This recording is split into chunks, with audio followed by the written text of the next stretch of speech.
If you're seeing the couldn't pair error on your Samsung phone, this video will help you out.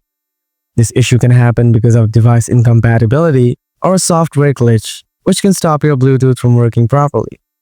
I'll guide you through all the fixes to get it sorted quickly. So let's get started.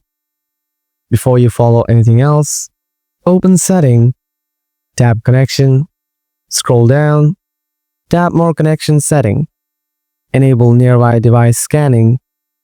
After that, try following Advanced Solution. Solution 1. Enable Bluetooth HCI Snoop Log. Go to Settings, scroll down to the bottom, tap Developer Options, make sure to turn it on. After that, tap Enable Bluetooth HCI Snoop Log. Then tap Enabled.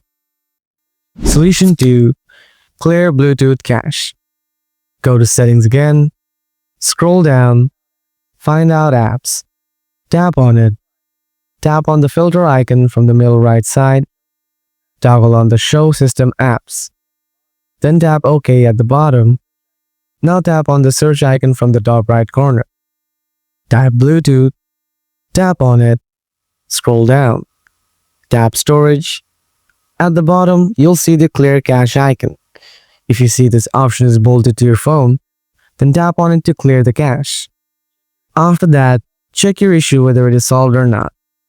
If not, Solution 3. Check your software update. Go to Settings again, scroll down, tap Software Update, then tap Download and Install.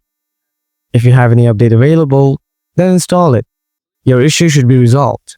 If it's still not working, drop a comment below and I'll do my best to help. Thanks for watching.